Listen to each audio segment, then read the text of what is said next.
Jangan lupa subscribe, like, komen, dan bagikan. Jangan sampai kamu ketinggalan info-info penting dari channel Pak D. Terima kasih telah mampir di channel Pak D. Belajar pandai bersama Pak D. Jadi pandai bersama Pak D. Pada kesempatan kali ini kita akan mempelajari tema 7, subtema 2, pembelajaran 3. Seluruh rakyat Indonesia menyambut dengan sukacita proklamasi kemerdekaan. Peristiwa-peristiwa heroik pun terjadi di berbagai daerah. Pembacaan teks proklamasi memicu semangat pejuang-pejuang bangsa mengusir penjajah. Dalam peristiwa pembacaan teks proklamasi kemerdekaan Indonesia ada dua tokoh penting yang mewakili seluruh rakyat Indonesia, yaitu Insinyur Soekarno dan Dr. Andes Muhammad Hatta. Kedua tokoh tersebut dikenal sebagai Bapak Proklamator. Insinyur Soekarno lahir di Surabaya, Jawa Timur pada tanggal 6 Juni 1901. Kemudian beliau mendapat julukan Singa Podium karena ketika beliau berpidato, rakyat antusias mendengarkannya. Kemudian yang satunya lagi adalah Pak Dr. Andes Muhammad Hatta. Beliau adalah Wakil Presiden Republik Indonesia. Kemudian sebagai Bapak Koperasi Indonesia. Ya, beliau berperan di konferensi meja bundar, nanti kita bahas setelah ini, konferensi meja bundar penerimaan kedaulatan Indonesia. Dr. Andes Muhammad Hatta lahir di Bukit Tinggi, Sumatera Barat, tanggal 12 Agustus 1902. Mereka antara Insinyur Soekarno dan Dr. Andes Muhammad Hatta diberi gelar sebagai Bapak Proklamator Indonesia. Ya. Nah, ini adalah Insinyur Soekarno. Siapa nama tokoh Insinyur Soekarno? Kapan dan di manakah beliau dilahirkan? Di Surabaya. Di Surabaya. Ada beberapa sumber yang menyebutkan di Blitar ya. Di Surabaya tadi tanggal 6 Juni 1901.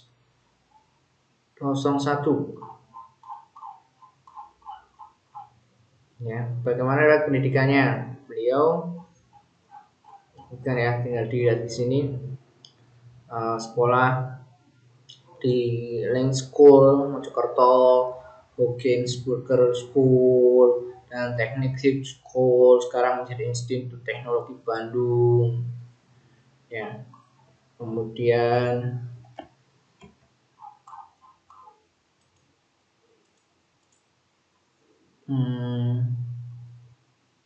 julukan apa yang diberikan? Singa Podium, Bapak Proklamator juga. Apa yang sudah diperjuangkan? Beliau memproklamasikan kemerdekaan Republik Indonesia. Yang ini adalah Dr. Andes Muhammad Hatta, lahir di Bukit Tinggi. Di Bukit Tinggi tanggal 12 Agustus 1902. Terus bagaimana pendidikan tadi sudah disebutkan. Julukan apa yang diberikan kepada beliau adalah Bapak Koperasi Indonesia. Apa yang sudah diperjuangkan? Beliau sebagai ketua waktu itu perwakilan Indonesia pada konferensi meja bundar, yang mana dengan konferensi meja bundar Belanda mengakui kedaulatan penuh atas Indonesia. Sekarang peristiwa-peristiwa heroik, salah satunya di Yogyakarta. Ini terkenal dengan perebutan kekuasaan di Yogyakarta mulai tanggal 26 September 1925 sejak pukul 10. Ya, para pegawai pemerintahan perusahaan yang di Jepang melakukan aksi mogok. Mereka menuntut agar Jepang menyerahkan semua kantor kepada pihak Indonesia. Peristiwa heroik di Surabaya terjadi insiden bendera di Hotel Yamato. Ini bendera merah putih biru diturunkan, disobek, yang birunya diganti merah putih. Ya, kemudian heroik di Semarang ini pasukan keamanan serangan kota Semarang dihadapi oleh TKN. Ada pertemuan ribuan tewas. Untuk mengenang peristiwa dibangun monumen Tugu Muda. Ya. Kemudian peristiwa heroik di Aceh ini tanggal 6 Oktober 45. Kemudian perang heroik di Bali, perang heroik di Sumbawa, perang heroik di Kalimantan, perang heroik di Palembang. Adanya upaya pengibaran merah putih pada tanggal 8 Oktober 45 dipimpin oleh Dr. Ahagani. Pada kesempatan itu diumumkan bahwa Sumatera Selatan berada di bawah kekuasaan RI. Upaya penegakan kedaulatan di Sumatera Selatan tidak memerlukan kekerasan karena Jepang berusaha menghindari pertempuran.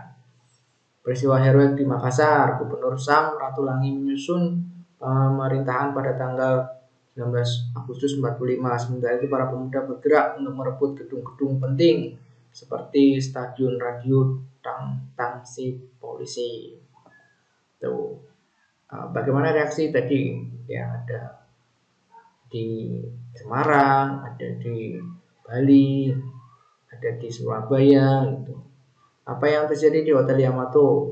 Tadi perebutan pengibaran bendera merah putih, yang merah putih biru disobek, birunya tinggal merah putih saja. Peristiwa apa yang melatar belakangi dibangunan Tugu Muda? Tadi peristiwa heroik dan banyak di Semarang yang banyak membuat pemuda meninggal ya. Mengapa pemuda Bali melakukan perlawanan terhadap Jepang?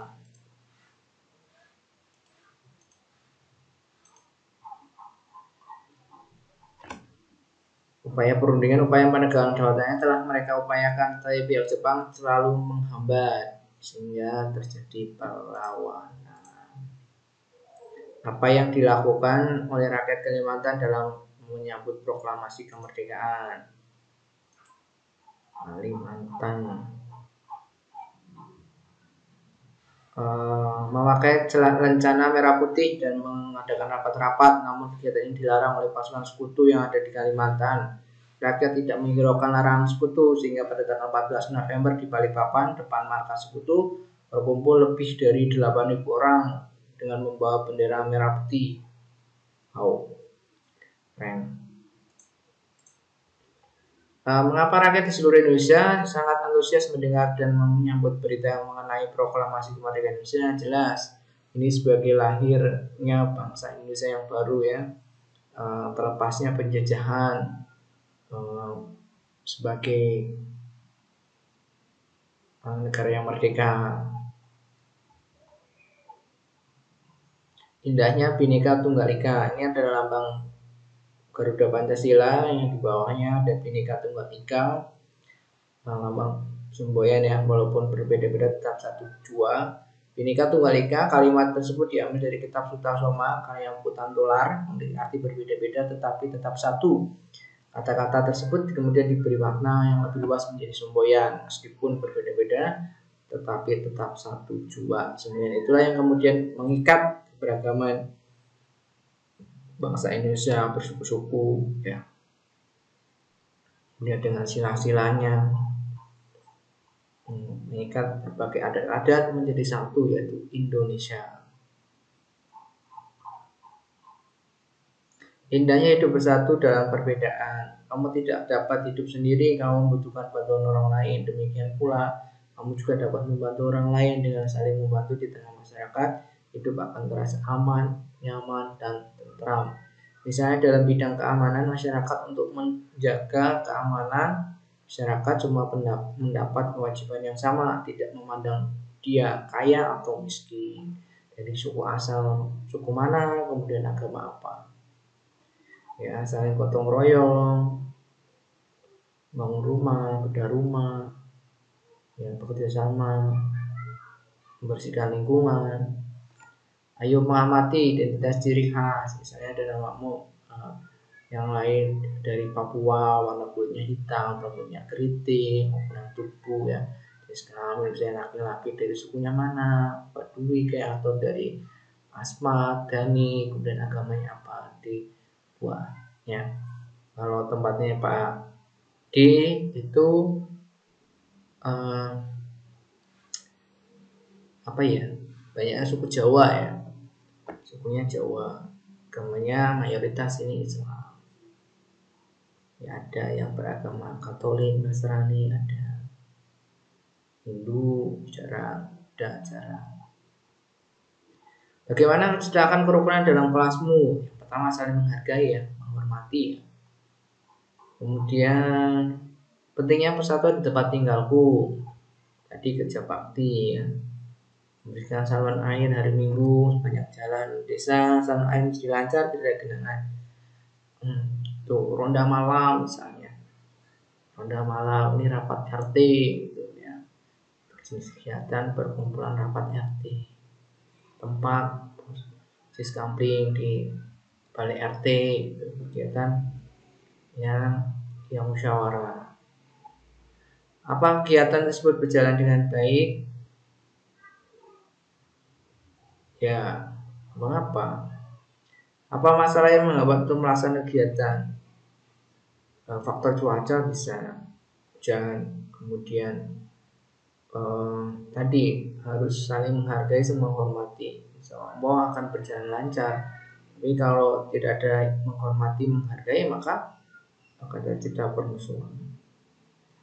Cara apa yang ditempuh oleh masyarakat untuk mengatasi hambatan itu? Kalau hujan ya rapatnya di dalam ruangan. Kalau tadi egois ya perlu pengertian, perlu saling menghargai. Apakah kesatuan masyarakat sangat memerlukan keberhasilan kegiatan itu? Iya. Dengan kayak semboyan 1 lidi mudah dipatahkan, tapi kalau 100 lidi akan sulit. Dan kalau bersatu akan jauh lebih kuat. Apa manfaat kegiatan itu dapat dirasakan oleh masyarakat? Ya, karena tadi saluran air jadi lancar. Kemudian kalau siskampling atau ronda malam, lingkungan jadi aman. Itu ini ya, laporan tulis ya, hari, tanggal, tepat, anggotanya siapa, kemudian hasil pengempatnya dapat apa. Ingat harus bisa menjawab apa, siapa, kapan, di mana, ya. Bagaimana itu terjadi, itu harus bisa menjawab, itu hasil laporannya, hasil pengamatannya. Demikianlah pembelajaran 3 subtema 2 tema 7 jadi pandai bersama Pak D.